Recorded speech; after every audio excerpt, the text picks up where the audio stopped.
Hello, this is Dr. Xenia Bhembe, Chief Medical Advisor for the Race Recovery Project, and welcome to I'm No Victim, Juneteenth Tools for Kids and the Black Families That Love Them. We're so excited to have you here with us today, and we are also joined by my brother's keepers, Cambridge Taskforce, and delivering this offering to you. We want to begin by discussing what is the need for our Black children, and how do we support them in the society that they are growing up in, that they're going to inherit. We are the Race Recovery Project, a Boston-based nonprofit mission to reclaim the narrative constructed for and adopted by descendants of the enslaved that limit full life experience and expression as Black people. We envision a world of advanced global health through Black racial wellness. We recognize the exceptional story that is Black identity, determination, and revelation. We believe to understand the exceptionalism of Blackness is to understand true freedom and joy, even in the face of unimaginable odds. We celebrate Black in all its form and fashion, best dressed in its story of triumph. We are not victims, for victims take on the burden of the aggressor. We are engineers out of the construction of whiteness. We are unshackled from the constraints of what we are told we are and what we can be. We are bold in the full display of the beauty of our liberated existence. We are Race Recovery. Welcome. Now, one of the things that we've been doing routinely in our gatherings is we declare ourselves. So I'm going to ask all of our members of the audience to stand with us, and you're going to repeat after me. We're going to chant this 3 times, and we're going to declare the room a space that we take and we reclaim as Race Recovery. Let's stand. The statement is, I am unapologetically Black. Unapologetically Black. I am unapologetically Black. Unapologetically Black. I am unapologetically Black. Unapologetically Black. Thank you. Ashe. Oh, come on now with Ashe. Yes. To launch this discussion, it's interesting that recently in the publications, Cambridge has been known as the best city in the U.S. to live. And because it has some of the top colleges and universities, yet we have a number of our kids, our Black kids, who are struggling to realize the success of the city. Lynch's report claims that affordability, local housing market, neighborhood diversity, area public schools, and walkability are the key indicators that help it determine that Cambridge is the best place to live in the U.S. But when you look at Langston, Michigan, which is the place that is best for Black families to live, they list economics, highest Black labor force, lowest poverty rates, best and excellent school education, and a thriving, visible Black community as the things that make Black cities well.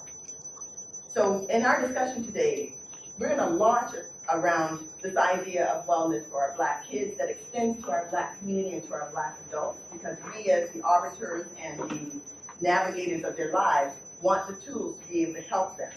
So we brought in 2 experts today to help us with this discussion. To my immediate left is Carl L. Miller, JD, LCSW, Risk Manager for Kearney Hospital. Carl was a resident tutor in race relations, social work, and law at Harvard University for 13 years. Carl is a proud graduate of Tuskegee University, Howard University, and is a former presidential fellow at Harvard Law School and the Criminal Justice Institute. Carl lives in Cambridge with his wife, Valencia, and their 4-year-old daughter. To his immediate left is Sharon Hinton, Master's ED and Master's in Organizational Management, Cambridge College BS. Leadership in Management at Northeastern, Doctoral Education candidate at Northeastern University currently. So she's going to tell us about an active student life. Sharon Hinton is an educator at the college, high school, and middle school levels for over 40 years. An educator, advocate, activist, writer, producer, director, motivational public speaker, and mentor. Hinton is also the producer, director, writer, host of BNN Media TV show called On Another Level and radio podcast programs. Sharon has been in radio, TV, and music industry for more than 40 years And as founder president in Black Teachers Matter, Hinton also has been an adjunct faculty professor at Springfield College, Northeastern University, Massachusetts, and a Bill's mentor at another course to college, high school, and is currently the senior academic instructor at the People's Academy, Inc., a technical vocational school in Dorchester, Massachusetts, as well as the president of the Boston Media Productions Group, board member of the Massachusetts Community College Media Advisory Board, the Southwest Boston CDC, Boston Education Justice Alliance, and an active board member on several other community organizations, boards, and committees. Welcome. Thank you both for being here. Thank you. And listen to all this stuff I'm doing.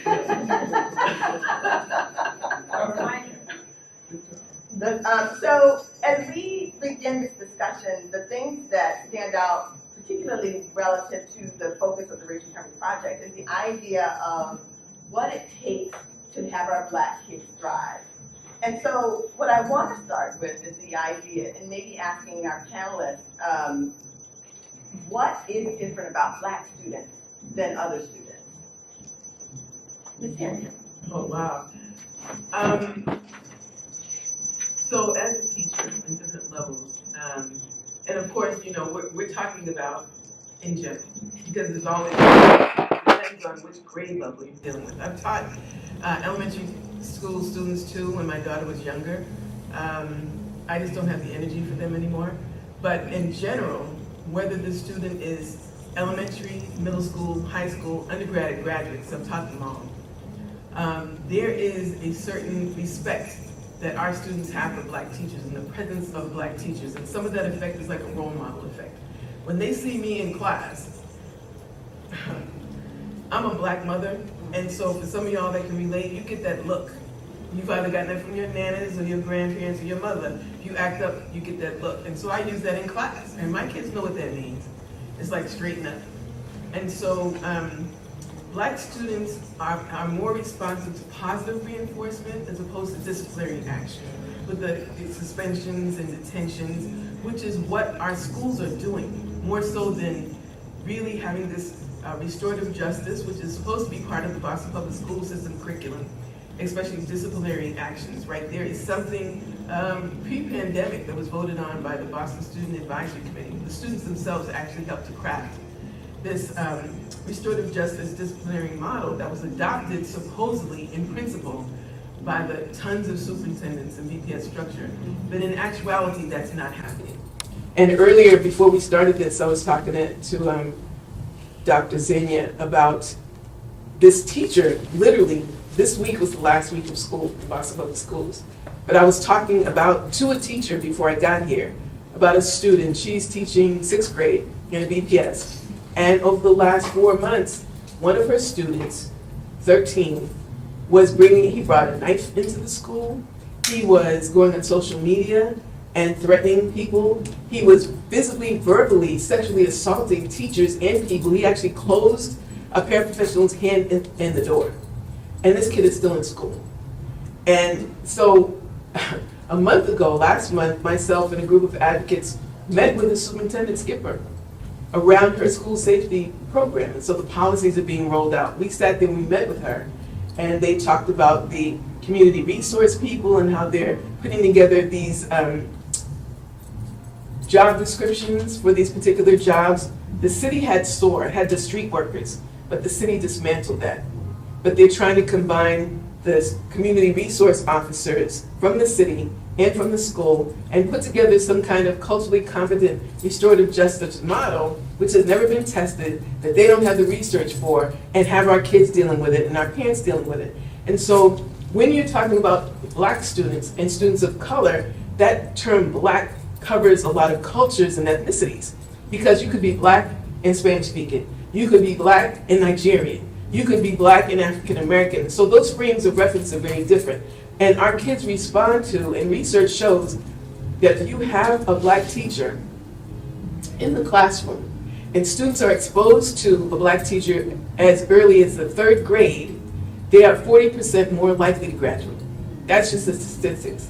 And that, you can, when I was looking at it again, because it's something that I know, the Wall Street Journal, New York Times, the federal government, everybody knows, Department of Education. And then those students are also, if you have a black teacher, 2 black teachers, while you're in school, anywhere K through 12, you are 13% more likely. With black boys, it's actually higher to be able to go to college. So you're talking about the earliest interventions possible to have a black teacher, and our kids, white kids and black kids, students of color, respond to a teacher of color because we have the cultural reference, there's more of a level of respect, and we tend to be more from the community. And so my kids would see me on the bus, or they'd see me in Stop and Shop. And they're like, Mrs. Hinton, what are you doing here? It's like, I'm shocked, I'm just like you. What do you mean? I'm not like a superhero, I'm an alien, just dropped out, like I live here.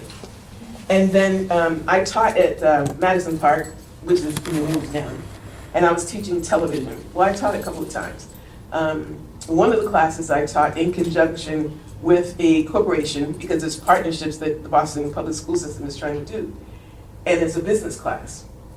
It was a business class, 19 kids. The young ladies who were in the class were actually in a gang, and they told me. So because they were comfortable with me and they felt that I understood the racism and stuff that they were going through, they were more open with me, and so I could deal with that in a way that was more effective. Mm-hmm. They didn't have to explain to me, oh, this teacher was being racist. I already knew what that felt like, what that looked like. They just had to explain to me, and they have more credibility. So our kids, our black kids, need that reinforcement. They need those positive role models. They need that interaction and that credibility so that we're not always questioning them in terms of the experiences that they have and discrediting them. The large majority of the teaching staff are white females. And a lot of these white females are afraid of our kids. They don't understand that that look on that student's face could mean anything. It may not mean defiance. And so there's a higher probability of our kids being suspended, being on detention, being criminally involved in school, which also feeds and fuels the school-to-prison pipeline. So our kids are responsive to us because we remind them of their mothers, their aunties, their nanas, their sisters. And then also we believe them, and they think that they know that we understand the cultural context of what they're going through, and that cuts through a lot of that, which builds the communication. And then also, I speak Spanish, I speak French. My daughter's teaching herself Hindi and Arabic. I'm working on it, Duolingo. But when you have another language, and a large majority of our kids now in Boston Public Schools speak other languages. And when I taught, you would have students in the class who had another student next to them translating if you don't speak that language. But how do you know that young person actually knows enough about what you're talking about to translate it correctly? And a lot of those kids are actually translating for their parents. So in the parents, the school site council meetings or the parent site council meetings or parent meetings, you have another dynamic that you have to deal with, but you have more credibility if you're from that ethnicity, if you're from that culture, if you're from that background, and it cuts through a lot of that stuff, and you have to have the parents, the teachers, the politicians, the schools, the administrators, everybody on the same page, along with the students to provide the best education and the best educational outcomes. I'm sorry that was so long. No, I want to No. Let me jump in before you do, because it's so interesting that you talked about being able to sort of culturally broker what the kids are bringing it to you. And it's interesting because as a psychiatrist, you would think I'm the only one who knows how to tell symptoms and read symptoms, but if they're coming in and you know them, you know the culture, you know the background, you can read exactly what's going on with them as opposed to directing them towards attention or disciplinary action because you don't understand the behaviors. And there's also, just to tag on what you said, I was talking to the teacher this morning, and so there was one particular high school that I taught at in Brighton.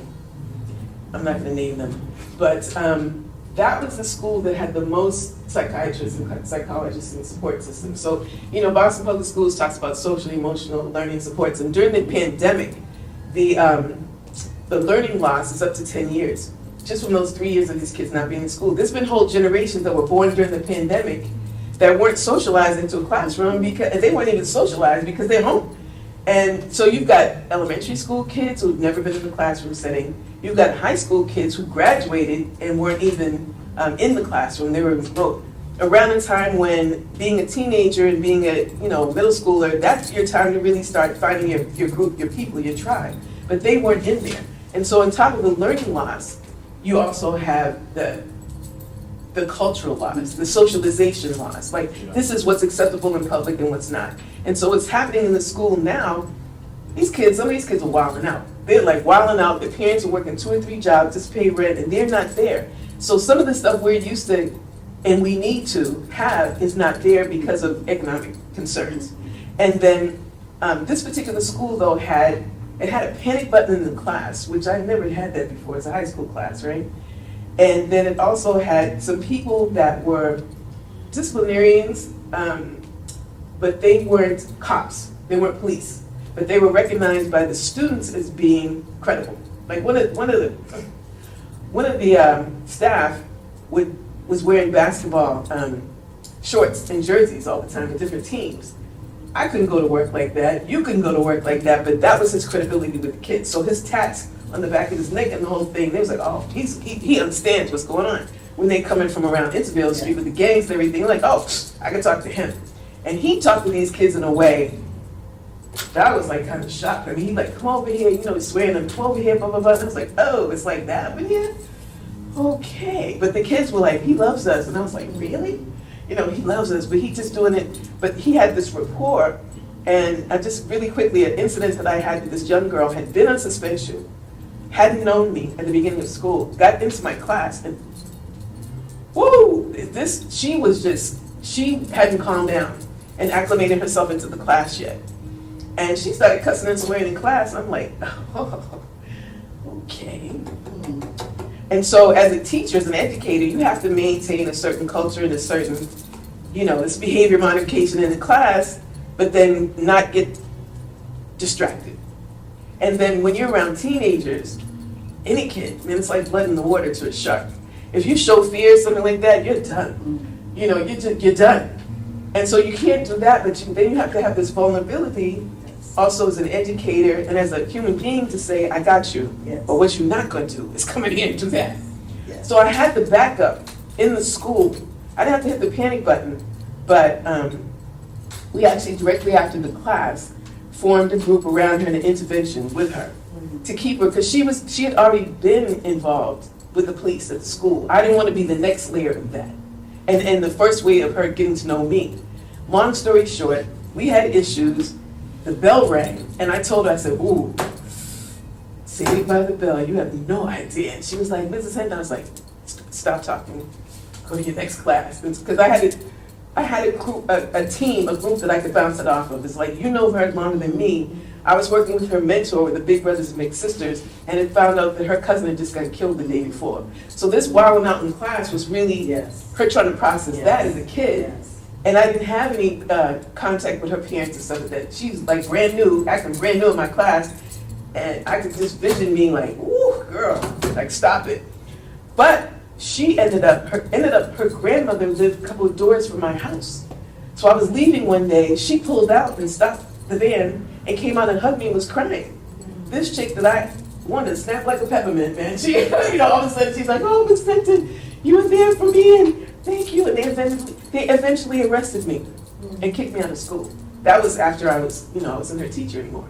So I've seen, you know, things happen to my kids, whether it was in Northeastern University, my kid went to break and doesn't come back. Or I'm waiting for a meeting with my kid as an academic advisor, and his sister and mother call up because he's been arrested. So there's these interventions that our parents expect us to make. And hopefully we'll have the support structure to be able to do that, whether it's My Brother's Keeper or it's a parent group like Daddy's, you know, there's Daddy's groups that come into the schools, or it's Mommy's groups that come into the schools, or parent side councils. You want to be part of, and we've always been as Black teachers, part of the society, part of the community, and respect it. But what's happening now is our kids are wild. Yes. And a lot of the teachers are quitting because it's just too much. But having that support system so that you have a psychologist there and that they know you and have the credibility. So when I hand it off to you, they're like, oh, Dr. Bhembe, oh yeah. So now they've got 2 Black women in positions of authority who are recognized in their humanity. That's such a good point you make. I don't know, Carl, if you wanted to speak on this. There's so much to dive into with there is. First of all, I want to say thank you for inviting me to come speak. It's a privilege and an honor to be here on the panel. It really is. Thank you. Distinguished individuals. So the question that you had posed is, how do black students differ from other students? My initial response was, or my initial thought was, they don't until they do. Right. Wow. And what is that do part? Obviously, black students are recognizable. You can tell the difference between this kid most of the time. Maybe because we won't go into this today, but I had not a whole lot, but a couple of students. I was a resident tutor at Harvard for 13 years, but I had students who would interact with me for 3 years from sophomore to graduation. And at the end of graduation, they would reveal, this is recently, reveal that they were actually black, right? I thought phenotypically they looked white, but they were passing. Wow.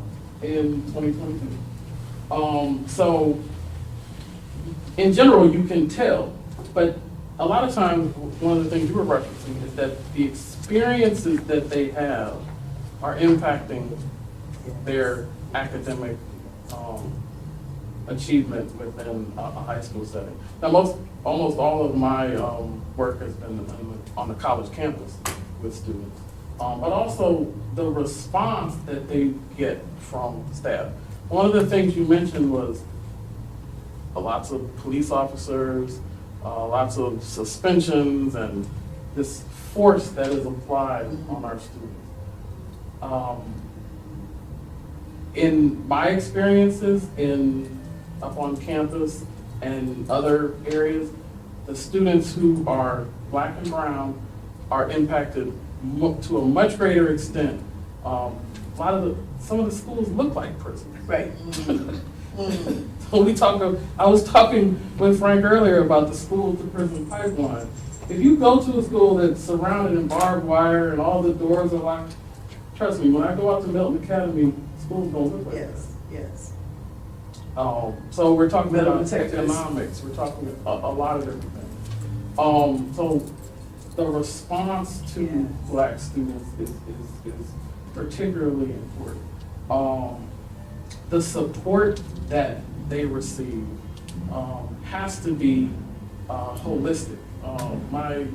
Before I became a lawyer, I was a social worker. So we talk about biopsychosocial. What's going on with your physical body? What's going on in your community? What's going on? Are you on medication? Are you sick right now? Right? You have an IEP. Right, you have an IEP. We know that, even on a hospital level, when black individuals go to the hospital and say, I'm in pain, they're offered pain medication at a lesser rate than other individuals. Or discounted. You are looked at as, well, you can take it, you'll be fine. Yes. Particularly if we're talking about black men, right? Black men are looked at as like, oh, you're okay. I shared this the last time I was here, back in 2005, in Washington, D.C. Yes. Guys tried to carjack me and shot me 3 times, right? But I remember the next day I went to church and people looked at me and said, oh, you'll be okay. And I'm like, I was shot last night, right? So there's this idea out here, and this goes all the way back to slavery and before, right? That, the huge black man who's going to destroy you. All of these ideas are a part of white supremacy and the idea of blackness. I love it. Well, that's a wonderful entry into my next question because Ms. Hinton, you mentioned it, Carl, you mentioned it, and in some respects, the conversation does circle around white supremacy and the tropes of white supremacy. And when you talked about the gentleman who tatted up, sort of talks his language, what I hear is someone who is able to show kids he's not succumbing to white supremacist tropes, that he can be in his skin, navigating educational spaces, and still be their advocate. That's right. And still the same here, Carl, that the context of which our students and our children are left to navigate a world where it appears as if the standard is something that's very different than who they are authentically, makes it really hard for them to navigate. So the question I have for you then is, so how do we measure our children's success? So we know that potentially they're going to be perceived differently. The symptoms or the problems that they present with are potentially going to get them demonized or disciplined. How do we determine the success for our Can you kids? qualify we, like who's we? We as Black people, we as educators, we as professionals, we as Ooh, community members. that's a Like, great who's the distinction. we? I love it all. You go first. I go last time. No, I do think that it's important to clarify that because, you know, I'm originally from Cleveland, Ohio. God bless you. My grandparents lived in Akron, Ohio. My father went to Brookville High School. Why do I mention that? Because if LeBron James had gone to the school that he should have gone to in the community, it would have been Brookville High School, right? Why is that important? Well, when St. V's, the school that he ended up going to, when they were able to say, hey, we'll find people to pay for you to come to this private school, it removed all of the money that would have, the people of the exposure that would have gone to Brookville High School. Because Brookville High School was terrible, right?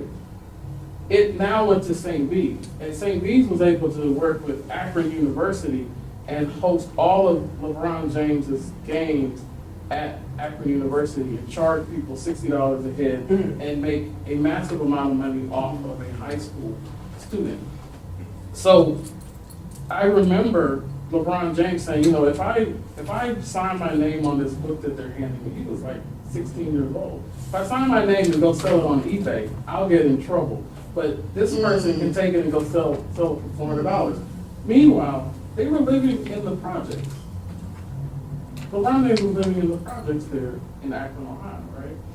So, you know, measuring the success of someone like LeBron James by only his basketball skills. LeBron James was in school, and I remember he talks about this all the time, how his teacher asked him, what do you want to do? He said, I want to go to the NBA and play basketball, and then I want to come back and I want to fix this community. And they said, you can't, you're not going to be able to do that. Now he's back. He started his own school, and they're inculcating within that community the success that they want, that they want to see, right? As opposed to the external pressures of what. So I know that one of the things you're going to get to is do we measure it by admission to elite schools? One of the more fascinating conversations I had while I was at Harvard, someone asked me, well, would you send your daughter here? And my answer was no.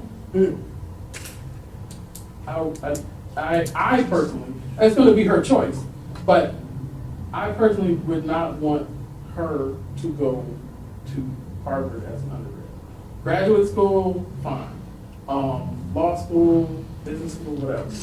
But it is more important for me that she goes to a place where she is surrounded by people that are going to nurture her brain and nurture her collegiate experience. Now, as you mentioned, I went to Tuskegee University, and I went to Howard University. That was intentional. I had no aspirations to go to Harvard ever, because my experiences in high school were, when I compare them to my mother's and father's experiences growing up in Atlanta, Georgia, and Akron, Ohio, they pale in comparison to the racist nonsense that they had to deal with. But my experiences said, if I'm gonna pay to go somewhere, I want to be around people that look like me, right? But it didn't just start in my mind, because my parents were taking me to Tuskegee University. Those are literally the first memories I have. being there on campus as a 4, 5, and 6-year-old. And then going to Howard University, they had something called the Summer Enrichment Program. So I was surrounded by Black college students every summer who were doing science, and I was working with an autoclave and an electron microscope. We were picking up ants from around campus and covering them in silver and looking at them through these lenses that magnified 7 million times. And it was absolutely incredible. I say this and people laugh, right? They're like, are you kidding me?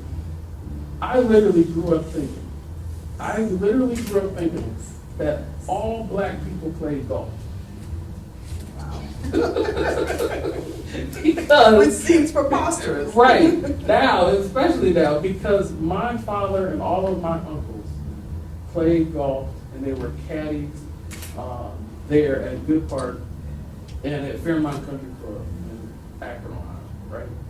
But on the weekends, I didn't realize this. On the weekends, my father had helped organize an all-Black children's golf tournament that we would play in every week. And so, like, when you look at the charge of my brother's keeper, change will not come if we wait for some other person or some other time. Come on now. Ain't nobody coming to save us. That's right. We are the change that we see. That's right. Right? So when I look back and I say, you know, what my parents said, okay, what's going to work for you, Carl, as a child? They said, this is how we're going to get you there. They took me to HBCUs. They took me and exposed me to representation. So I do not consider like measuring all the success by admission to elite schools. I understand it. Every year, again, I worked on campus for 13 years, lived in the dorm. I told you earlier, Malia Obama and her roommates babysat for my daughter, right? But, and I think most people would agree with this. Harvard or other Ivy League schools are not for every kid anyway. So I don't. That's mine. So, are we measuring success in Black students in the right ways? No. Is it by admission to elite schools? Sometimes. Are there other ways to identify a good Black learner? Absolutely. We know the ways to identify a good learner.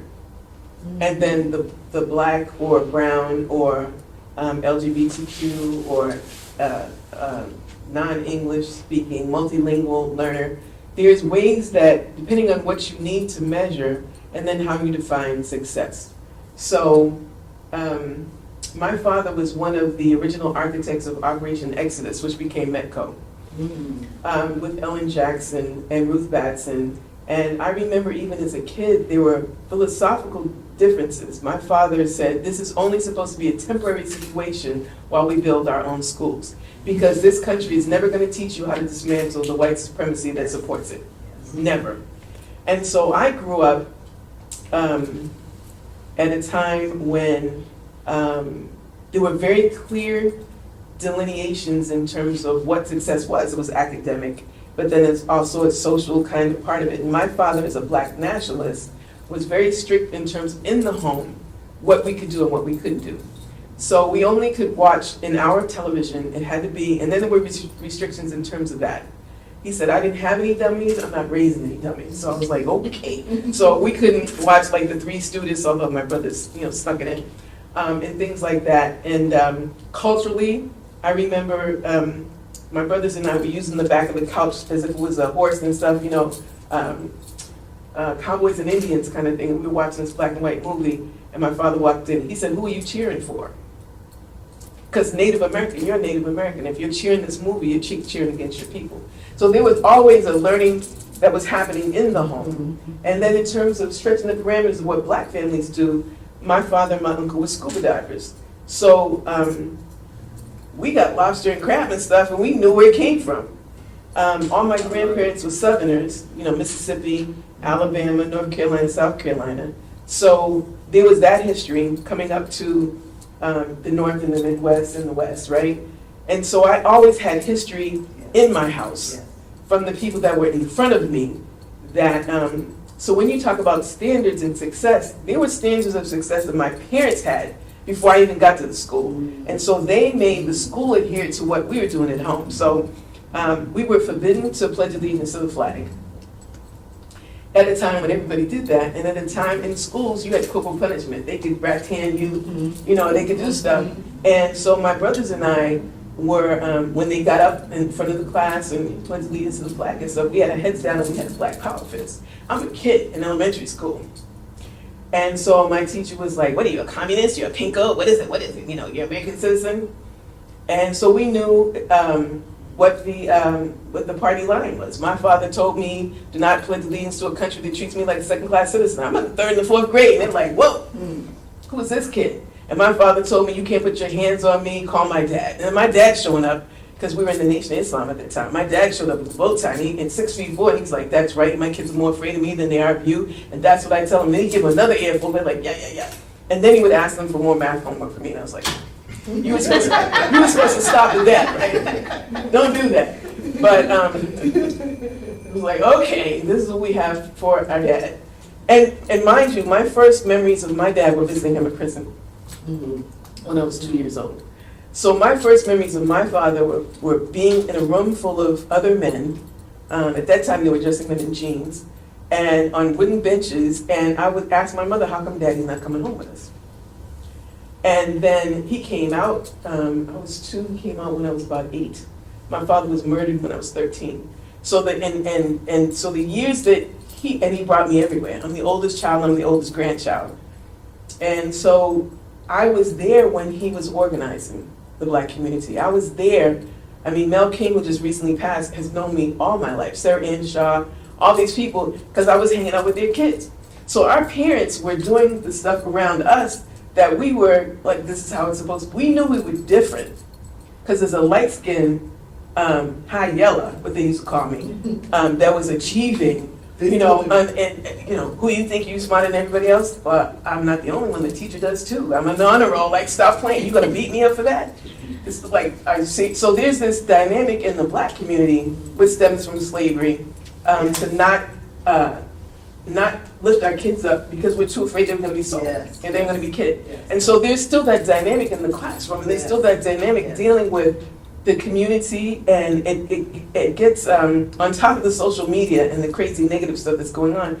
Our kids are bombarded with negative images about themselves. When we were coming up, and I don't know, we were the same age group, but all the music was positive. Even the love music was like, I love your eyes, I love this, not, you know, the stuff that they're talking about now, which is pornographic to me. It was, you know, Forever My Lady, or I Always Love My Mama. It wasn't all this craziness that's happening now. And our kids are more plugged into, Black kids are more plugged into social media because their parents are working.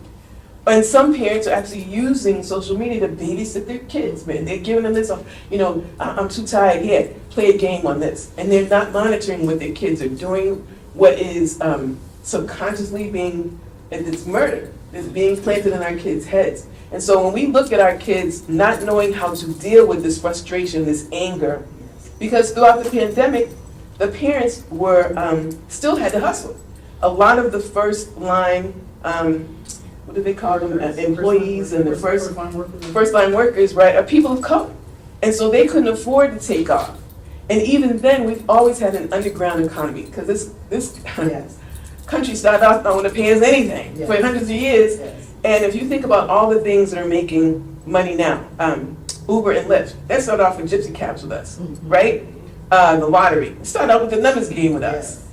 We don't talk about the underground economy in terms of drugs and weed, but everything we did was criminalized by the society, and that started with the 13th Amendment and slavery and the whole thing. It goes back that far. And when you look at the systems that have been in place for the benefit of rich white people, it's not even all white people, because at one point, all white people weren't considered white people. Right. They were Jewish, or they were Italian, you know, or Irish. And so, because, and see, now I'm gonna go real deep, no offense to anybody in here, but the recessive genes of a certain group of people, everybody wants to survive. A blade of grass wants to survive. A chipmunk or a squirrel in your yard wants to survive. So it's gonna do whatever it needs to survive. Our kids are bringing weapons into the school because they're afraid.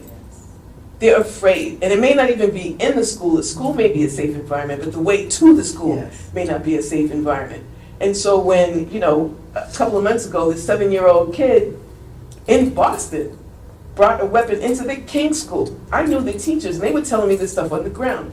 My niece, she's a teacher, my sister's a teacher, and so Charlestown High graduation last year, when there was a gun brought to the graduation, and I was like, yeah, and she's like, I'm out of here. She's teaching in Brockton now. So I said, so all this stuff with, the guns and everything, and she was teaching in Newton before that, but then she didn't want to just teach white students in a privileged environment, so she went to Charlestown. She got recruited to go to Charlestown, and then at the graduation, they're throwing weapons and stuff. She said, Auntie, it was deeper than that, like they put in the news. We were scrambling in these chairs, like it was at the graduation, it wasn't outside the graduation. But you don't blame the kids for that. So that's the biggest discussion. Some of the pieces, and I'll say this from middle school, elementary, middle school, high school, and undergrad. Undergrad's a little bit different because you have HIPAA. And so you've got kids who legally don't have to tell anybody about anything, including you. But parents will drop their kids off and like, oh, I got them to 18, now it's all you. And it's like, wait, hold up. You just got a bigger kid who's like one step out of high school, who probably has never had to share a dorm, who's never had to share anything. I don't know you, I don't know them. I'm trying to register them for class and get them into this school and into their major. What's happening? And so you hope that the student is close enough to their parent to tell them what's really going on. Most parents don't know that the IEPs that your kid probably had through K through 12 does not translate directly into college. So you still got a kid who needs that added support, who doesn't want to be looked at differently, who won't tell the professor or tell them until it's too late, right? So the standards shift about success. Success may be, I'm going to class and I can focus because I've got ADHD and I'm not acting out. And I can sit here in this class. And it seems like it's a low margin, but it's really high. If you've got a student that's always had to deal with that and may or may not be on medication, and you may or may not know because they didn't tell you. But then it's a grown person. I mean, in middle school, some of these kids were bigger than me, bigger and hairy than me. And I'm like, okay, I ain't scared of you. You trying to be an OG, I am an OG. Like, stop, and so they're like, what do you mean? What do you mean? It's like, look, where do you live? You live in Dorchester? I live in Dorchester. Where do you live? And I tell them where they live, and say, right. Oh, hold up. And so I got a certain level of like, were you gonna say, Carl? If you're in there, then I got to back up because I know you know how to take it to me. I do think we need to at least talk about the fact that there are a lot of great jobs out there for people who do not ever go to college, Yes. right? That's true. Well, I was going to get into that because I'm doing technical vocational stuff. And individuals who know how to, because I'll say it like this, right? One of the reasons I switched from social work and went to law was because I got to the end of social work and realized, you know what? They are not going to pay me, right? I have a family, and as a man, I have a family I need to take care of, and I look at these job descriptions and they're like, we'll pay you X, but you have to have a law degree, right? Okay, and I'm looking at the salaries and I'm like, this is a big difference, right? I'll go to law school. That's not for everyone. Exactly. But if you look at how much electricians, plumbers, men that get up at 4 o'clock in the morning and go build houses and build the dorms around here, how much they make. So, and what has happened in our society has been that, well, let me back up. I remember when I used to work in the prison system in the state of Alabama, right? Woo. And they had trade schools for juvenile, inside the juvenile detention center. Then they shut all of that down. On purpose. And they were just warehousing the kids, just having them there. So you have generations who are just, they're men now, and they have very few skills, right? But and even the terminology, even the way we talk about the trade, right? The word that we use, we need to be very, very careful. We talk about these people are skilled and those people are not. Well, you know, when you start talking about the person who is cooking your food as Yes. an unskilled Yes. laborer, well, you know, you better hope that they know the difference between 31 degrees and, you know, 82 degrees. Because they're cooking your food, you could end up sick, you could end up dying. So, like, even the way we talk about those things, because, you know, we have a generation of young men who, many of them could probably be master carpenters if they knew how to do it. But can I interject right there? In the Boston public schools, because I can't talk about, you know, Akron, but in most public schools, you had, in the elementary schools, shop, home economics, as well as academics. There were political moves by the union to eliminate that. So when we're talking about policies and structural changes that were made to keep us crippled, that happened. And because the universities and the colleges were such a powerful lobby, and that goes down to the pilot fees, payment in lieu of taxes, and why they're not paying taxes, and how it cuts out the tax base in terms of funding public schools, you gotta look at the long-term strategy. It was never part of the game that we were ever supposed to be educated, right? It was never part of the game that we were supposed to be free. It was never part of the game for them. When I say them, it's we the people, white men that had property, and we were the property. And three-fifths of a human being. So when you look at the educational system, it was devised to make us better educated slaves, but keep us slaves.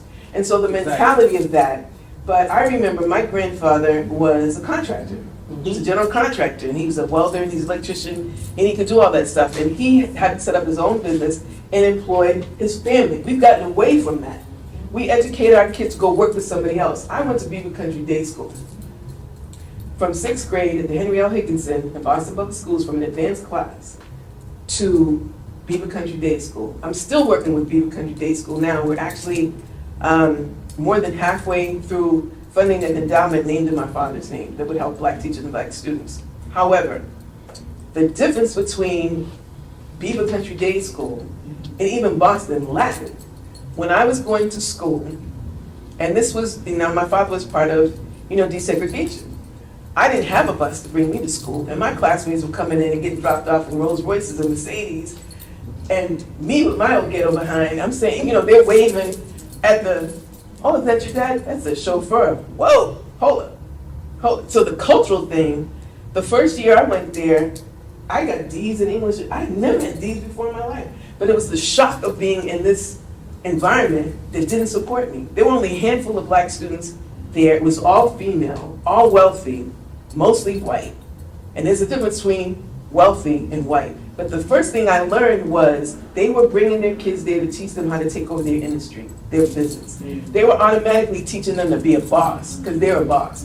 And that mentality, when you have a Black teacher in the class in a position of authority that's setting that standard, and parents purposefully putting those role models, purposefully I made sure that my daughter saw judges, Black judges and teachers and principals and doctors and lawyers, so that she grew up thinking this is the way it's supposed to be.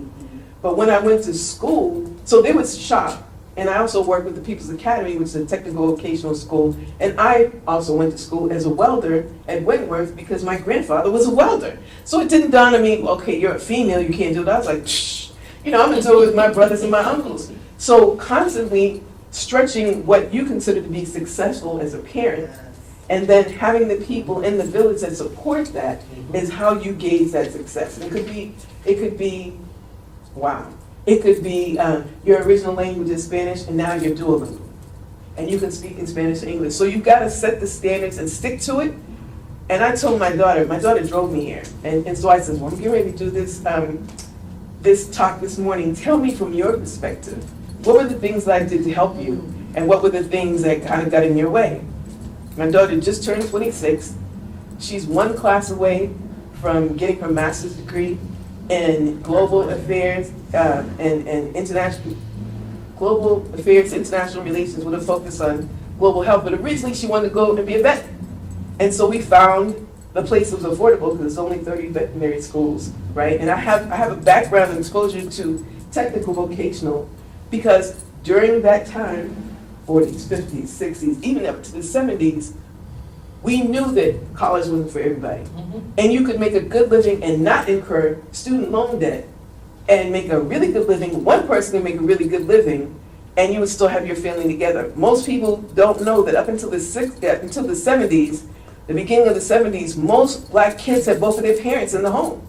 The governmental policies of housing and putting people in projects, we're the only people that the government said you can't have your man in the house. We're the only ones. They didn't do it to anybody else. They didn't do it to Asians. They didn't do it to Latinos. They didn't do it to anybody else. It did to us. We're the only people in this country they dropped a bomb on. They dropped a bomb on us in Tulsa, Oklahoma. They dropped a bomb on us in Philadelphia. They didn't drop a bomb. They didn't drop a bomb on Native Americans. They dropped a bomb on us. And as recently as Dallas, when their brother was, wilding out, the cop was wilding out, they dropped bombs on us. So what'd she say you should do as a parent? So here's the thing. My daughter and I she looks like me. Well, a little bit. She looks like how I used to look, because she's like 100 pounds lighter. But, and she's 5'10". My daughter has always been, and this goes back to what you said about the environment. You set the standards, right? She's a class away, literally one class away on Monday, and she's like done. But having the boundaries of yourself, I didn't pierce my daughter's ears because I want her to be able to say no to anybody. And that's her body. And I don't have the right to take that away from her. So I had the presence of mind to say, I've got to, because I don't want my daughter to be sexually assaulted or anything. You've got to be able to say no and stand on it, right, as a woman. But then as a parent, when she said no to me, I was like, hold up. But, so it's like, wait a minute, I just created this monster, wait a minute. So when I talked to her, I told her, I said, you and I are very different, but we're very similar. I have to sort of mind things out of her. But I remember a couple of years ago when she called me, she was at school, and she said, Mommy, how did you raise me? I was like, what do you mean, how did I raise you? You were there, what are you talking about? I'm so different than my classmates. I'm so different than my friends. And her friends have come up to me and said, I wish you were my mother, which blows me away because I know their parents, right? Some of them. And so it's like, well, what is it? No, you can't come stay with me. No, it's like, let me talk to your mom. So I have old school values because I was raised by old school people. But I'm still flexible in that so that my daughter can talk to me. And I've heard adults say, you guys have a special relationship because we talk about anything. But I had to set that up when she was a kid. Like, you can talk to me about anything. I may not agree with you, but I want you to be open enough to tell me what's going on, because I needed her, but then when I asked her, I said, there was stuff that I was doing to protect you while you were in school, being a member of the Parent Site Council, the School Site Council, showing up at parent-teacher meeting, advocating for her. When the person who was the bus monitor, who was Haitian, was only dealing with Haitian kids on the bus, and my daughter's not Haitian. I mean, people come up to us and speak Haitian, Creole, and Spanish and everything, but we're not. And she was only dealing with the other kids, and I confronted her. I was like, look, man, my kid's on this bus, she's got an IEP. You got to deal with all of them. Now, if you deal with all of them, you're going to lose your job. Guess what? I ended up being the next bus monitor. It's like, what you're not going to do, my kid is in there. And so I told my daughter, there was times I was running interference for you, and you didn't know because you're a kid. I want you just to be a kid. And we have put our kids into these adult situations, and they can't handle it. I've heard black women, God love you, you're the man of the house. No, you're not. You're my son and your little boy. He cannot take the position, nor should you put him in that situation where you say the man of the house. He's not a man. And I've seen women use their sons as a surrogate husband, a surrogate boyfriend. I've seen women compete with their daughters. It's like, come on, man. There's some boundaries that you need to have as an adult. There's a boundary that you need to have, and our kids are dealing with this stuff and they don't necessarily have somebody. So the first thing I would say is that know yourself and know what your boundaries are and know what you consider to be success, because that has to be set up early. I taught my daughter money early. Like, she was a little baby and we made it a game. And so one of the things my daughter said to me today is like, Mommy, you put me in these situations, and I talked to Stephanie earlier about the MIT. I was constantly looking for stuff that was free where I could teach my daughter. So there were free library passes to go to the museums. Where she was in a daycare center, we had to walk up to Franklin Park to wait for the 16 bus. So while we're walking there, we're talking to the animals and the wildebeest and everything, because I'm distracting her from the fact that it's cold outside, we're waiting for the 16 bus. So it didn't surprise me bringing her to the Museum of Fine Arts, Museum of Science, MIT and stuff, that she wanted to be a vet. And then she turned around and said she didn't want to be a vet after she got honest. So I was like, oh, okay. But at least gave her the opportunity. So she said to me, you always made it seem like fun. Like learning was fun. And I was teaching her basic principles about finances. Like, and I take money and I would line it up. I show her the money. So I put the cultural context of the only black coin here is Lincoln, and Lincoln freed the slave. And it's a brown coin. And she'd be like, click, click, click. Because I'm thinking on a different level. And then it's like, okay, this is how much this is worth. And then we would have the change in a like water bottle. And she'd see us put the change in there. And so I talked to her about the principles of saving, investing, you know, tithing, because I'm a Christian, you know, planting seed, reaping and sowing, you know, multiplication. And then I'm bringing it to the store.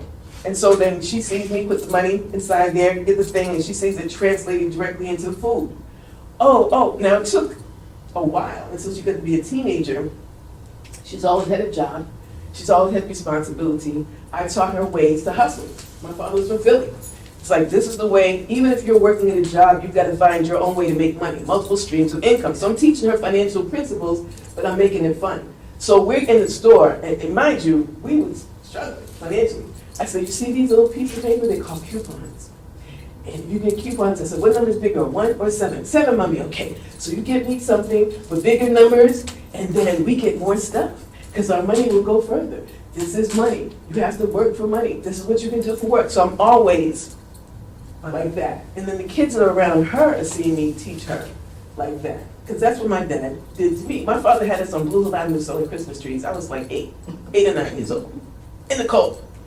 And I'm sitting there going, Dad, it's like presents. These are gifts. You're not supposed to have to work for gifts. Ain't nobody going to give you nothing. You want to get something, you have to get it yourself.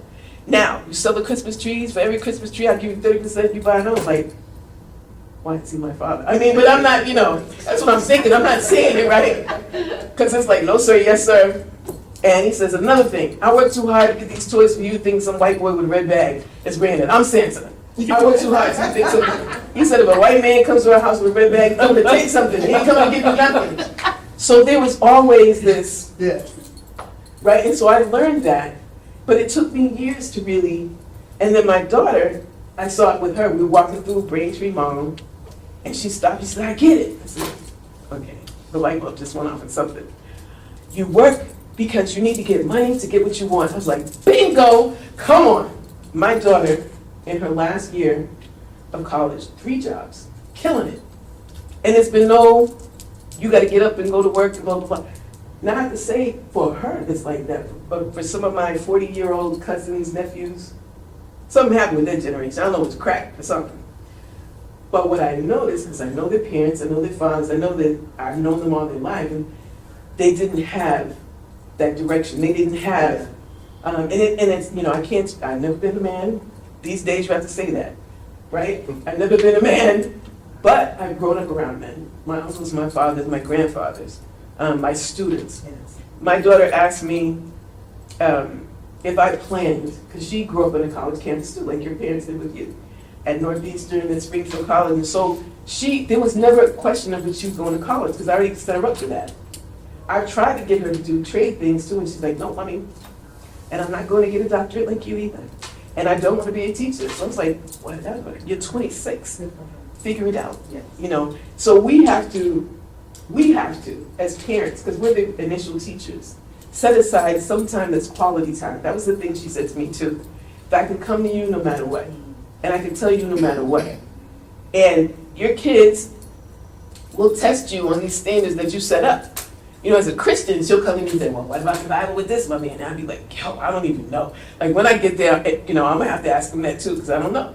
But she's always seen me praying about stuff and referring to the word. But I was originally in the Nation of Islam. And then I went to college, and everybody was there. The Moonies were there, everybody was there. My kid, you know, some of my kids were disappearing with cults and picking turnips in New Hampshire, so I was just like, So, you know, because the college campus is like the right place to snatch people that have the energy, and they're looking for all this stuff. And so when you say, oh, this would be great, you know, it's free the whales kind of thing, they're like, oh yeah, you know, free the whales. And they're like, you need to get to class, like, stop playing. You know what, can I cut you off with this? Because you make it, unless you want to say, there was a young man who I did a consult, I'm a psychiatrist. I did a consult on a number of weeks ago, black guy, black child, 15. He said to me, white people are better.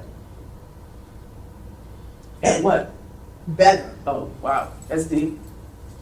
And I said, well, how did you come to understand that? And but how he got to see me was because his teachers and the administrators in the school were seeing him as being defiant, delinquent, destructive, and mentally challenged. But when he sat with me, I said, well, so what is this story about you thinking white people are the best? Like, he said they are. So I will tell you the end of the story, but my question for you two is, how do you then reshape a child who approaches a narrative that puts them at the deficit? Can I jump on this one real quick, Dr.?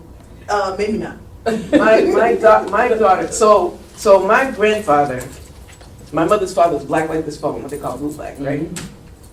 My grandmother is more close to my complexion, a little bit lighter. She was Native American and African American, but they had 17 kids that went anywhere from this to this.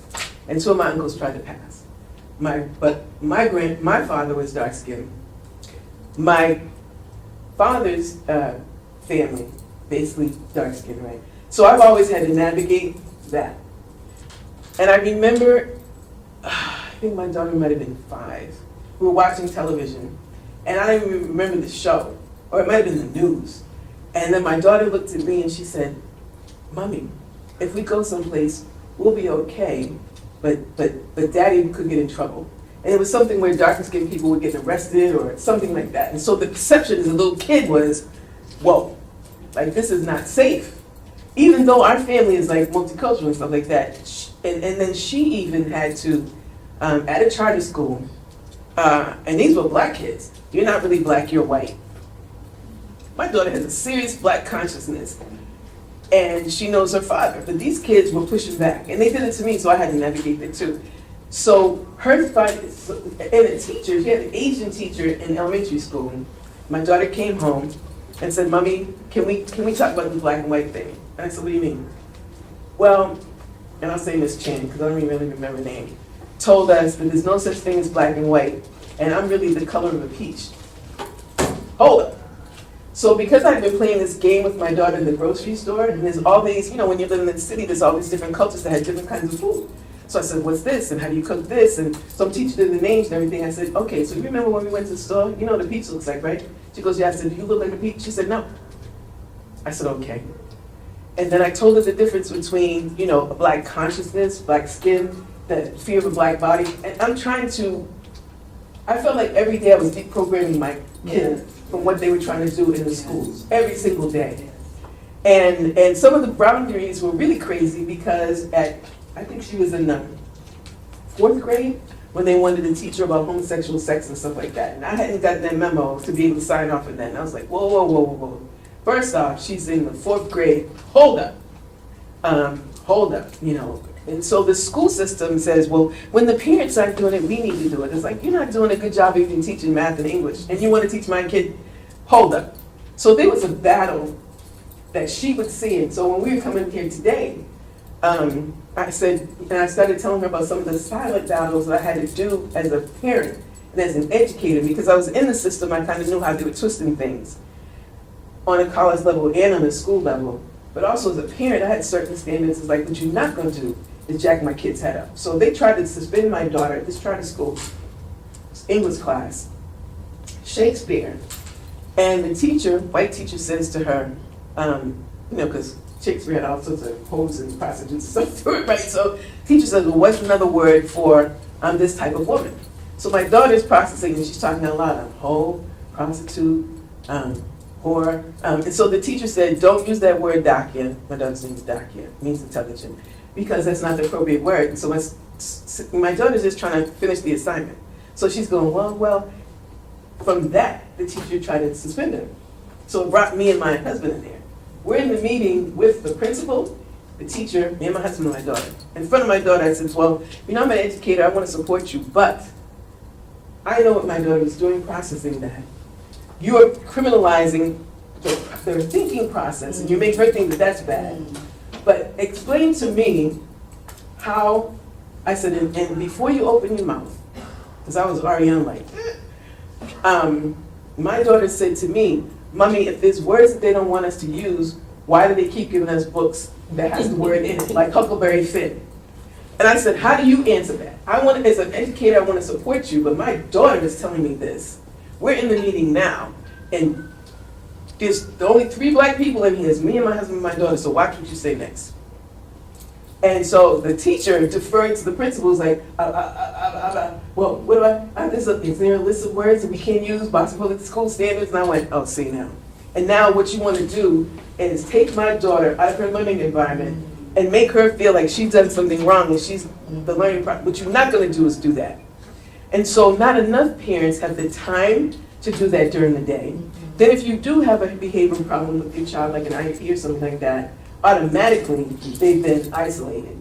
And you don't know if you have the support system. And that's a legal system. So a lot of parents don't know the legal system in terms of what you can do and what you can't do. My sister, who teaches in Newton, she said, oh no, I had her as one of my advocates when I was going through the IEP process. And she said, they would not do this in Newton.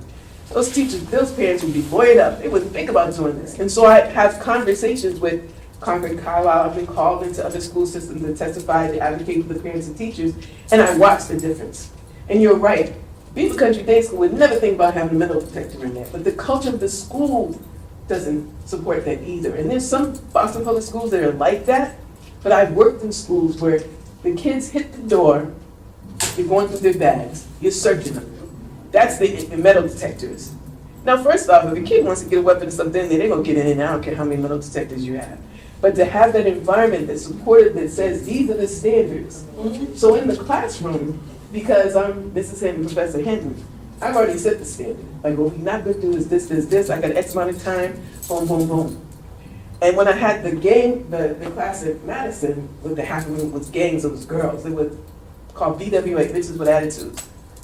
One of the students told me, you know you got a gang in the classroom. I was like, whatever. I go in there and say, okay, so this is a business class, but we're going to talk business. And I locked the door.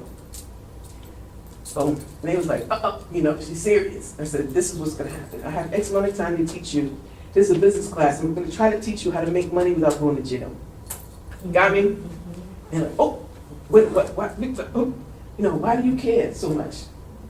Why do you care? They must be paying you an awful lot of money. No. But I want to get you now where I can teach you before I have to cap you in your behind, trying to climb through my window, stealing stuff I work too hard for, because I'm going to do it. You know me in here as this teacher. I'm a hard-working black woman. Don't even play with me. And they're like, oh, she funny. Don't.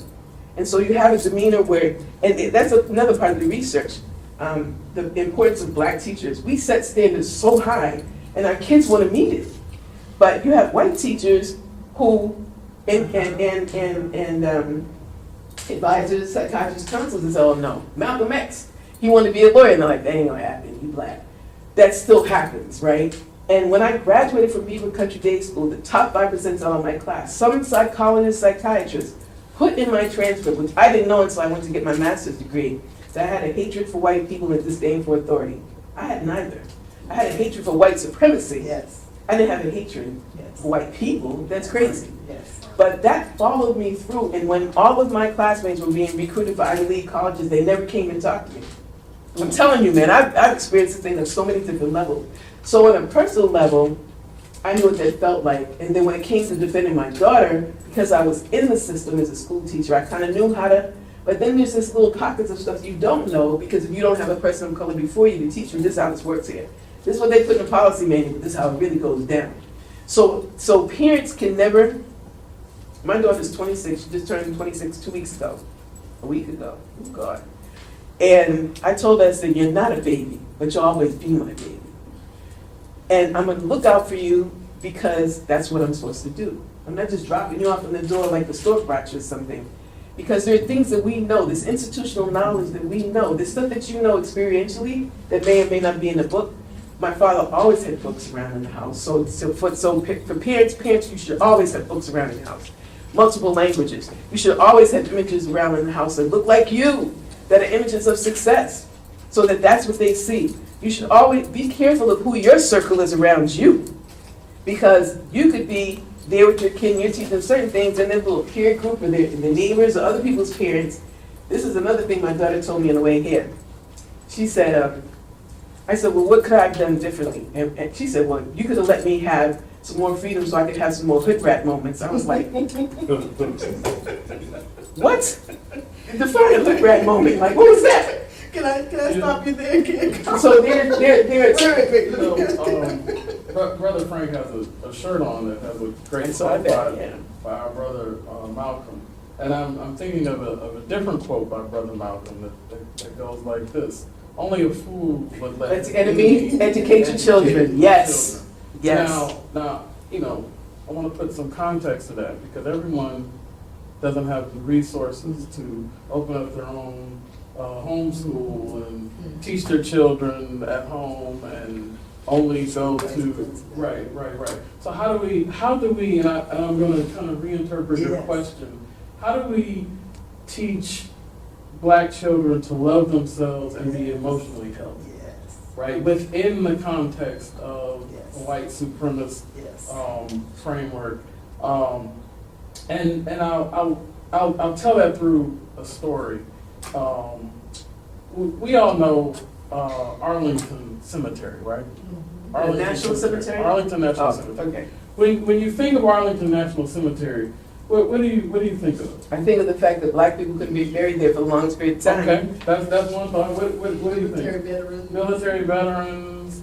Any other? This what comes to your mind when you think of Dead anyone? presidents. Anyone? The changing of the guard, the flame. Changing of the guard, the flame. Anyone else? Honor, respect, solemnity, a place of reverence. You know, people say Arlington, and it's like, oh wow, it sits heavy, right? Part of teaching and training our young people is to tell them the real story about things that have happened, right? So, because I have studied the Civil War ad nauseum, when I think of Arlington, I think of what really happened, right? And it was simple. This is going to sound, it's very simple, right? When people died in the 1800s, or when people lived in the 1800s, there were no cars. You rode by horseback or you walked. Most people never traveled more than 30, 40 miles away from their home. They lived and died in the same 30-mile radius. And they were buried in the backyard by the tree, right?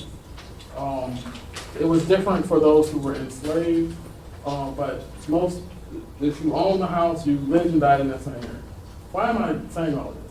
Because during the Civil War, you had a situation where you had young men from Massachusetts being killed in Georgia. People from Rhode Island are killed in Louisiana or Arkansas or somewhere, right?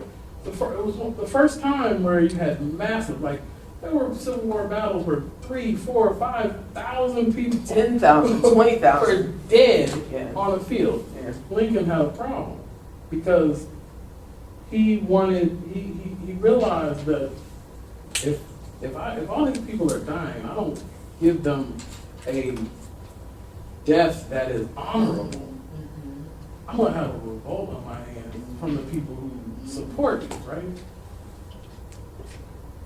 He told a general, he was actually from Georgia, he said, look, I need you to find me a place to bury these dead people and give them honor so I don't have a revolt on my hands. The general was like, you know what, even though I'm from Georgia, I hate the South. He said, this is a true story. In any of this you can look up. Where does Robert E. Lee live? The Confederate general. Where does he live? Virginia. Virginia. In Arlington. He said, you know what? And then you talk about like gangster moves. He said, I'm going to bury dead people in Robert E. Lee's wife's rose garden so he can never come home again. His whole entire generation, they can never return to their house. That's why when you go to Arlington, there's a little house out in the middle of the field. Wow. That was Robert E. Lee's house, right? So, you know, the story, and this is why what's going on in states like Florida and other places where they're like book banning and you know, you can't talk about Rosa Parks and all of this stuff. There is a real history that happened, right? Pull it away from all the reverence and solemnity. He was just like, I hate this man. Where does he live? Find his house. I don't want him to ever come back here. We're gonna put the dead people there. So when you tell young people like the real story of what happened, and this is what I do with my daughter. She asks me questions even though she's 4. I tell her real answers. I talk to her in terms that she can understand, but I don't lie to her. I don't just make up stuff. I explain things to her. One of your questions is how do we help their children learn? I use all kinds of things to help my daughter learn. Yeah, okay, count how many red cars you see on the way to the store. You know, at the store, I tell her to look for her numbers. But sharing the real stories of what happened, apart from all of the fluff and stuff that people like to make up. Now, obviously, you know, you do want to be mindful of like talk about dead bodies and rose gardens to a 4-year-old, but maybe not to a 4-year-old, but certainly to a 14-year-old who is in history class in high school, about what was really going on during the Civil War. And why do I even bring that up? I like to play video games sometimes. I love video games. And this will actually kind of date me because I still have a PlayStation 3. Useless. We're at PlayStation 5 now. But the last time I could actually sit down and play was PlayStation 3. I just haven't spent the money on the PlayStation 5. But I was in this store that I like to go to in Austin the other day. And I looked at the shelf and there was this game. It was called The Civil War. Secret Battles. I was like, oh, that's interesting. I never saw a PlayStation game about the Civil War. So I bought it and brought it home to play it. And because I know the history of the Civil War, I'm reading the text, and it's saying, you know, Robert E. Lee sent his troops on a secret mission to do this. But it's saying that without the real context, right? Like, a kid playing this game is not going to know, unless he knows his history, Robert E. Lee and the guys that you're playing with, they're dressed in kind of a gray outfit and they're shooting at guys in kind of a blue outfit. They're not going to know that this first battle that you're embarking on, you're part of the Confederacy. That's a white supremacy brainwashing. That you have to we have to deprogram our kids. And you have to be mindful Yes. of what it is that they're exposed to, paying attention, That's right. and then providing that proper context. Because some kid could pick it up and say, oh, this is a lot of fun, and it will be fun. But they would never know. And the battle was like, it said, you know, to recapture land taken away from them. And I'm like, so what they're saying is, wow. Robert E. Lee sent you out on a mission to recapture land and property. Property, like when you're in law school, they talk about property class. Some of those things, it goes all the way back to the enslavement of Africans here in this country. So you just have to be careful and use all of these things as a way to help your child learn. So one of the other things too is that, and I saw a hand up like peripherally, to tag on to what you're saying is what can parents do? You have to examine what your lens is. You really have to examine what your lens is because you may be part of the problem, not part of the solution too. The other thing is in your house, set up your house. One of the things that the pandemic showed is that a lot of parents do not have a separate area for their kids to study and their kids to actually be effective in terms of learners in that environment. And so we saw that through Zoom. You know, and you're hearing people cussing and swearing and smoking weed and everything in the back, and you've got this kid in class. And so we had to force our kids to open up your camera. Because the kids will sit there and you don't know if they're looking, if they walked away and went to the bathroom. So it's like, keep your camera on. So there's things that you have to do as a parent, period. And you have to stay on it. And then, you know, have images around your house to reflect positive parts of your culture. Like, when you walk into my house, you know black people live here. It's like, black people live here, period. You know, the images that are around, so positive. The other thing was when I got pregnant, I didn't know if I was gonna have a boy or girl. I had twins at one point and I lost a twin. But when my daughter was born, I went to therapy. I mean, immediately I went to therapy because I was like, I don't want to put, I know I have baggage, but I don't want to put my baggage on my daughter. So don't steer away from you needing professional help too to deal with your stuff before you generationally pass it on to somebody else. Amen. And then the other thing is always keep learning and show your child that you're not afraid of these challenges. I literally would take my daughter into she would see me saying positive affirmations about me and the other black people around me. And so she saw that, and that was a comfortable thing, like walking up to strangers and say, girl, you really wearing that dress, girl, that dress looks good on you. Or, bruh, oh yeah, king, queen. So she heard how I talk to people and how I talk to myself and how I talk to her. So it's gotta be consistent when it's good consistent, hopefully. And then my daughter was raised in the church. Now I was in the Nation of Islam, and then I was at a college campus, and then, I got saved. And when I say God saved me, he saved other people for me, because I wasn't really nothing nice when I was a teenager. I was kind of crazy. But, so my daughter was raised in the church because at that point, that was the structure that my husband and I were involved in. So she saw me, again, as a teacher, Sunday school teacher, singing in the choir, in the women's group. My husband was a deacon and a greeter and the whole. So she's watched this structure. And so parents have to provide some structure to your kids. I mean, your kids may want to wild out and be like, I don't feel like going to bed or something like that, but it's like, I'm not your friend. I'm your mother. And if I don't make you angry or piss you off at some point, I ain't doing it right. So it's like, here's what's happening, and they'll press the boundaries. And then you have to hold it. There was a young man, he's now, he just finished his sophomore year at Columbia. We helped him move down there, and he wanted a drink. We're at a restaurant in New York, Sylvia's. And he looks at me and the white teacher I was talking about this morning. He said, you're my black mother, she's my white mother. I said, you wouldn't want me as your black mother. You think you like me now, you wouldn't like stop it. Ask my daughter. So he wanted us to co-sign, actually no, it was the black restaurant up here in South Bay, the Pearl. And he wanted us, when the waitress said, you have any ID? Well, no, I don't have it, because he can get away with it, because the way he looks in New York to drink. But you're 18, 19, like no. So I said, no, first off, I'm not gonna do it for so many different reasons. I held the standard to my daughter that she couldn't drink until she was 21. What do I look like in front of her, co-signing what you're doing? So no.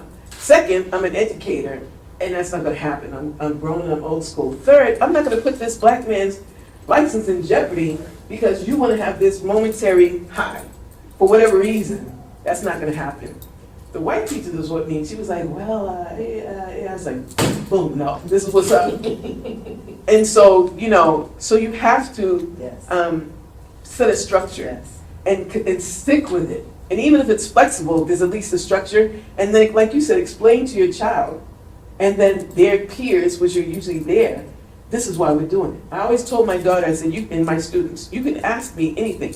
I'm here and I understand the power dynamic being your professor, but I'm fallible and stuff becomes obsolete. If you don't agree with what I'm saying, come back, but do your research because I'm gonna take you to the hoop. Oh, my other teachers just want me to teach them, they just want me to tell them what they taught me. I said, I want you to critically think and to learn about it and apply it. A lot of our schools are not doing that. They're doing this memory exercise. I'm gonna tell you what you don't know, you tell me what I told you and you get an A. No. I want you to apply it, and if you don't agree, challenge me. And I may learn something out of it too. So my kid, and then my students saw me learning with them. And how I was still open to new things and new ideas, and it was a collaborative. So they learned that learning is a collaborative kind of thing. This is part of the community. Learning is a living thing. When I was working at Northeastern, I survived 3 strokes. I had 3 strokes. And so I literally went from being in TV, radio, getting my 3rd master's degree in public health, working at the African American Institute, leading a mentoring group, legacy mentoring group that had over 360 young people in it, to bang, I can't walk, I can't talk, I can't move, I can't feed myself, I can't do anything. My students got me into texting, which I still hate, by the way. But there was a student that would text me every morning, and I didn't respond back to her that morning. but my husband had been around, so they saw a whole family. My daughter's coming there studying, my husband coming in to pick me up. So this particular student's kind of close to me, and she called my husband. She said, "Pops, is Mom's okay? Is she okay?" Well, no, she's actually in the hospital. 2 days later, my hospital was full of my students. And the nurse looked at me, she said, "I don't know what you do, but we got to get you back to doing that. I've never seen this. Every time I come in here, there's kids in here, and there's different kids in here. Whatever you do, we got to get you back to doing this." So she came in, hospital room, and said, "How many kids do you actually have?" And then one of my kids who actually passed away this year, suddenly, about 300. And everybody laughed, but it was true. Because you get this, I've been teaching long enough so my kids have kids. Like my kids have gray hair. And so I've seen the spark in them as an educator, then I've now seen them act it out. So the president of Black Teachers Matter was one of my former students who has his own school system, teaching and building schools on a reservation in South Dakota.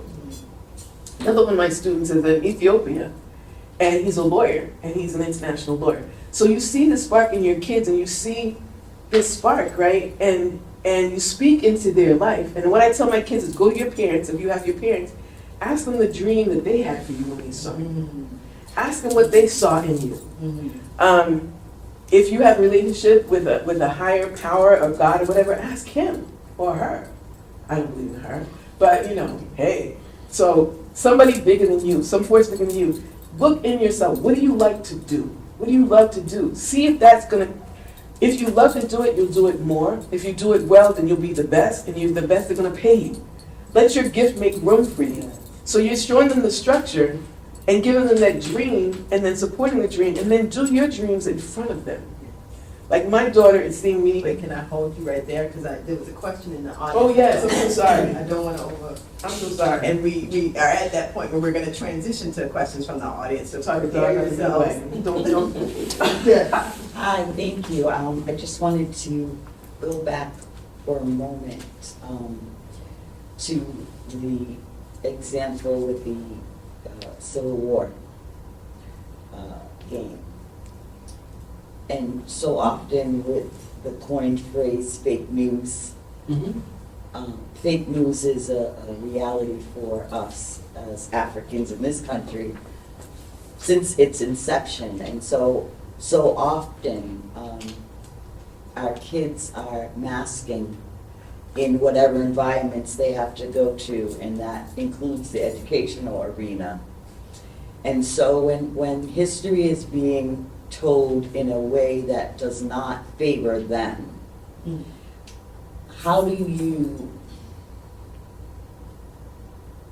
shore them up in a way that allows them to be their authentic self when their story is not being validated?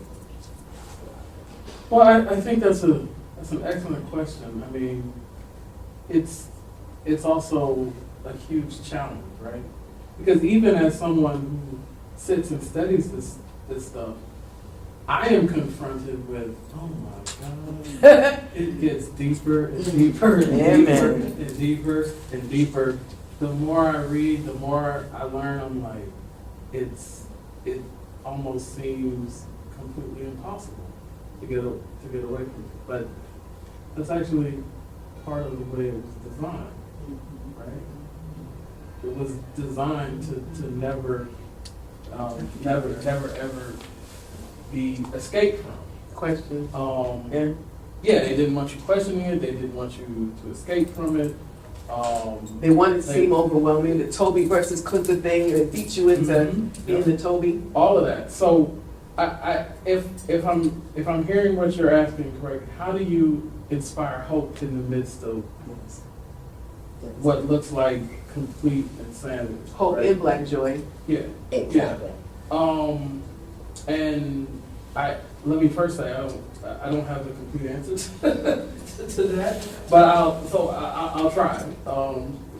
If I did, well, anyway, I think that that's part of what we're all working for, right?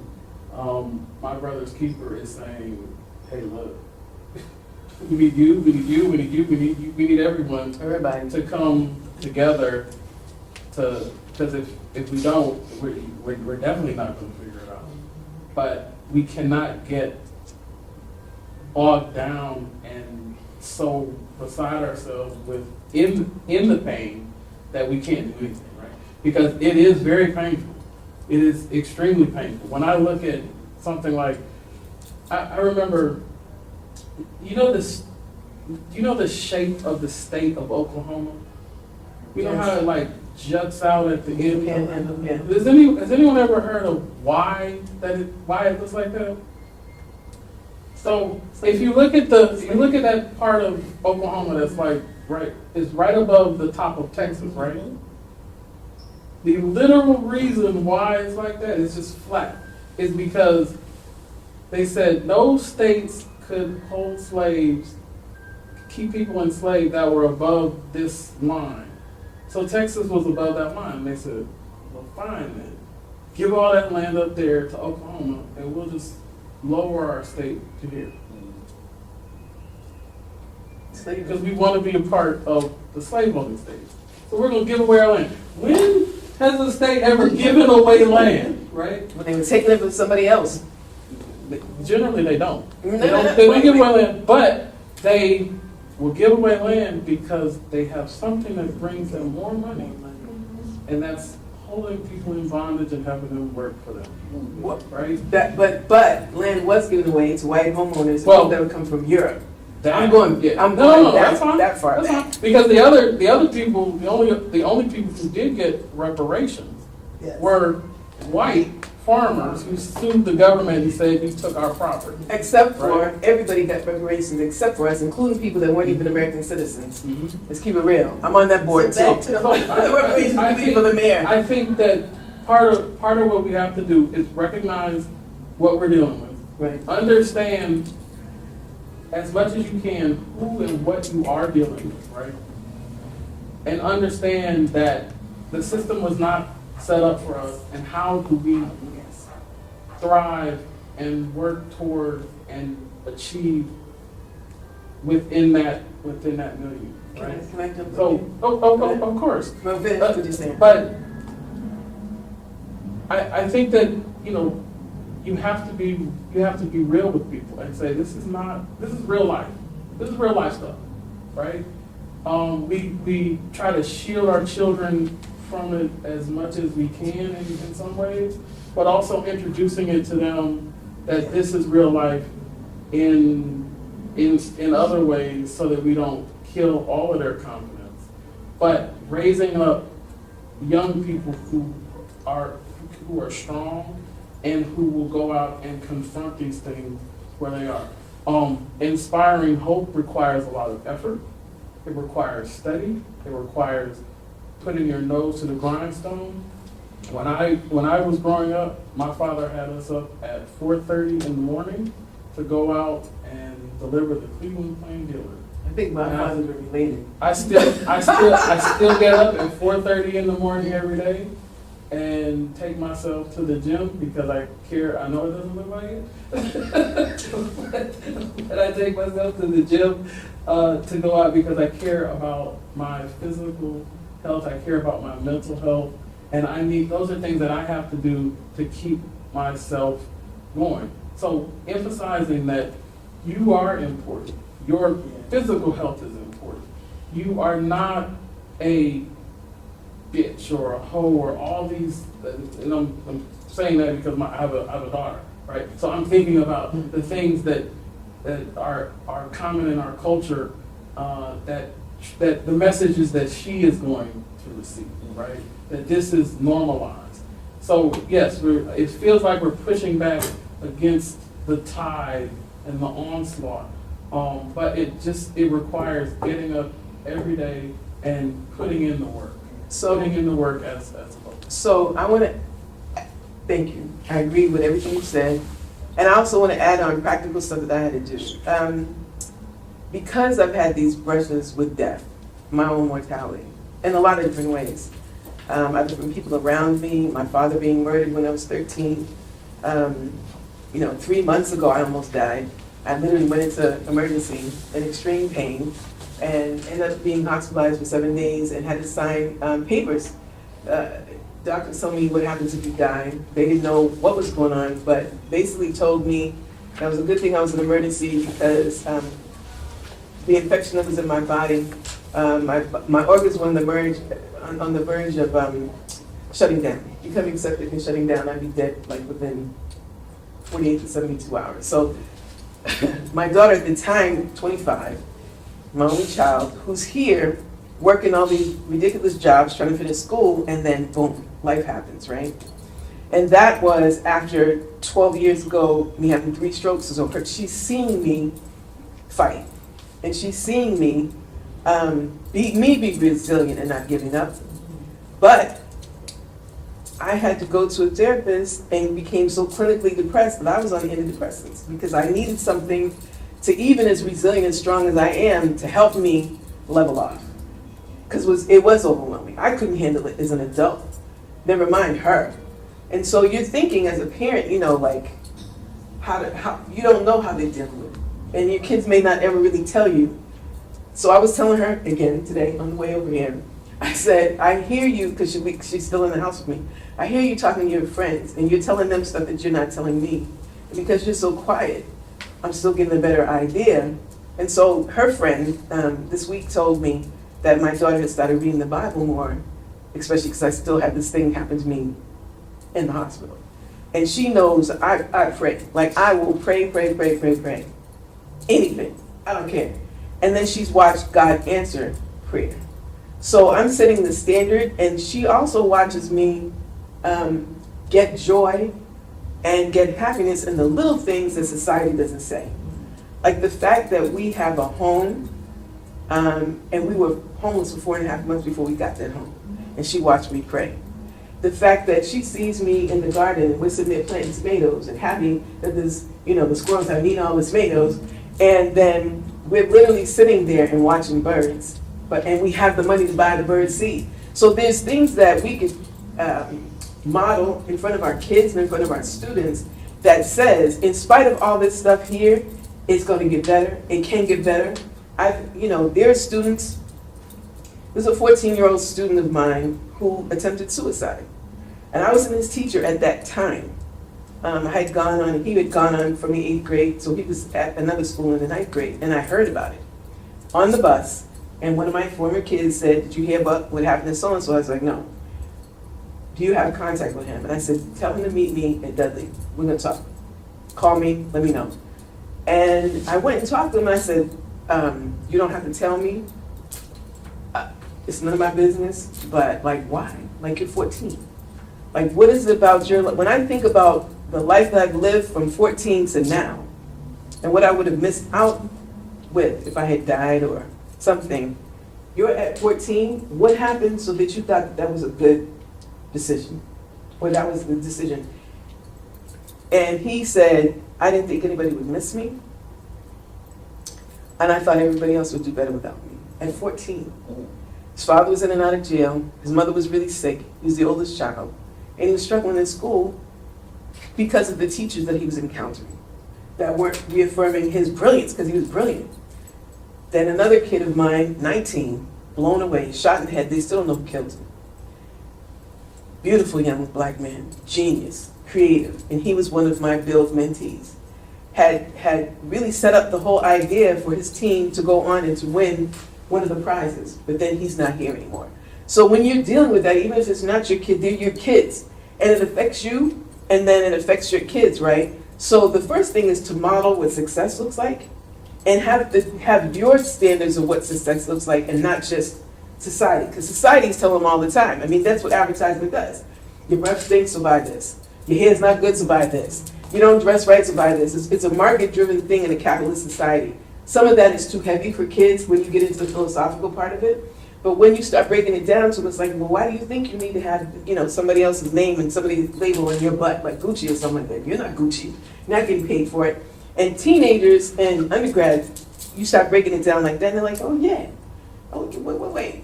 So you show the benefit of not feeding into that. And it is difficult to have that resilience. Our kids are resilient. I was in a class, 8th grade class, social studies, white teacher, says to a class full of black and brown kids, How did America get its wealth? And don't say slavery, that's the wrong answer. I'm the teacher in the class, I'm the black teacher. And I'm like, I had to put the book up in front of my face. I was like, oh damn. And in my head, I'm saying, how do I keep my job? How do I not feed into this narrative? Because if I don't say anything in this class, they're gonna think what they heard was the truth. And I'm coming up against a system that doesn't want me in there either. How do I show these kids how to fight back, how to think about how to fight back and pick the correct strategy in the middle of them just trying to handle it? And so, you know, we have to decide, we have to try to model that as much as we can, or show our kids or young people that we don't know. And let's work this out together. And this may be how we can do that. Having images of success in your house, right? Ones that they can see in the neighborhood that is actually not so mystified. I mean, who's gonna really meet Michelle? I mean, you might meet Michelle Obama. And some of my students did actually meet. I set it up so that one of my students was actually at the convention, the Democratic convention in Boston. I got him to be an intern for Gloria Fox at that point. She wanted an intern. And I got one of my students at Northeast to be her intern, and he was there and heard the speech. He came back and said, that's gonna be our next president. So us opening up doors that we know about for our kids so that they can stretch. And so the ghetto thing that my daughter said about, you know, you didn't let me have those ghetto moments, and I told her why. We lived in between Lawrence Ave and Intervale Street. Every street had a gang. And it wasn't as safe as when I was coming up, where, yeah, I could let you run off, and then you're waiting for your mother to call your name. Cattle, Sharon. Like she's calling cattle home, right? It's not like that. So I didn't want you to be burdened with the stuff that I needed to handle as your parent and the adult. And I wanted to give you the space to be a kid. I don't want you to be afraid, I want you to be aware. Like when she went to school at UMaine undergrad, she called me to ask me if she had permission to go to a party. I was gonna tell her, you don't have to ask me permission anymore, you're in college. I said, and I started giving her, well, don't take a cup from anybody and open drink. Don't leave a bottle there and come back to it. Don't leave from here by yourself. And boom, boom, boom. So I'm telling her, this is how you do this to stay safe. So we set up the parameters and the standards. We deprogram them every day, like every moment. Like don't let it go by just because you're too tired and stuff. Because you don't know what is sticking with them as an educator, as an adult. You don't know what's affecting them. Even if they're telling you that, I don't know how I feel about that. With my daughter saying, you know, let's talk about this black and white thing, you know, and being a peach, right? So there's and it's tiring because you have to feel like you're always on alert. And you just want to do your job and pay your bills and come home and, you know, watch Good Times or something, I mean. And so I exposed her to some of this stuff so that she could compare. Like what works for you, what doesn't work for you. She watched me do it. And when I came back to Northeastern, after I got out of rehab with 3 strokes, because they sent me home in a wheelchair, and I was still halfway paralyzed. And so I said to the doctors, why you send me home? I'm not better yet. And they said, we don't know if you're ever going to get better. I was like, the devil is a liar. You know, so my kids that had seen me paralyzed in the bed now see me back in Northeast, and I'm on a walker. And one of my students said to me, you know, Professor Hinton, don't take this the wrong way, but you're actually stronger now. I see you more powerful now. And I said, what do you mean? He said, because we saw you all over campus doing all these different things and being successful, but we didn't want to come to you with some of our problems because we figured it was too small. But we're watching you fight, and every day you're coming back here, whether you're coming back here in a walker or whatever, and we're seeing you fight, and that causes us not to want to give up. So you don't know when people are watching you. And then one of my students said, your walk talks louder than your talk talks. So you can tell us anything, but we're going to watch how you walk it out and how it works for you. What you say and whether or not it works for you. And so my daughter a couple weeks ago said to me, you know, Mommy, I got to go group because that's what they do.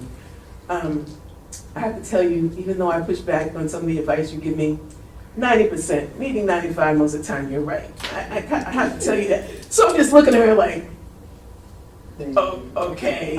Sharon, can I jump in here? We're at time, unfortunately, but I want to thank. We're done? We are at time. We're going to shift to our wellness moment because this is heavy conversation, and it's always heavy conversation. But we always like to end it with something that gives us a bit of reprieve, that settles our moments, and gives us some reflection, time to reflect on what we've heard today. Professor Hinton, Attorney Miller, Thank you. Thank you so much. so much for your I didn't know what to wisdom. expect. Thank you for your wisdom, your insights. Thank you for the examples that you set and the tutelage you've offered us today. Can I say one other thing? In terms of adults in this room, if you haven't done it, set up all your financial papers and take your child with you when you do it. When you're setting up your will, your financial papers, your power of attorney, all that stuff. As you are learning, bring your child with you and they can learn with you. And take care of yourself and be easy on yourself. The fact that you are here right now is a miracle of God. Because especially black women, there's everything in this country that's trying to kill you before you even make it out of the womb. Yes. And black women, regardless of socioeconomic status, we still lose our children 3 times more, our babies 3 times more. So I congratulate you all for coming here and spending this time. Thank you all. And we encourage you, I'm gonna say pray for all you.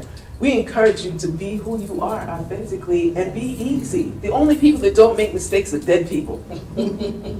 That's it. If you live long enough, you're gonna make mistakes. So I thank you all for being successful human beings and being more human beings being here.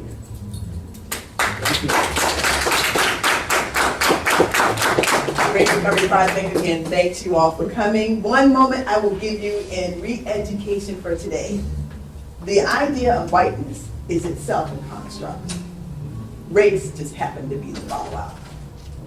The idea of whiteness is itself the construct. Race just happened to be the follow-up. Have a great day. Thank so you. much. God bless you all. Fantastic.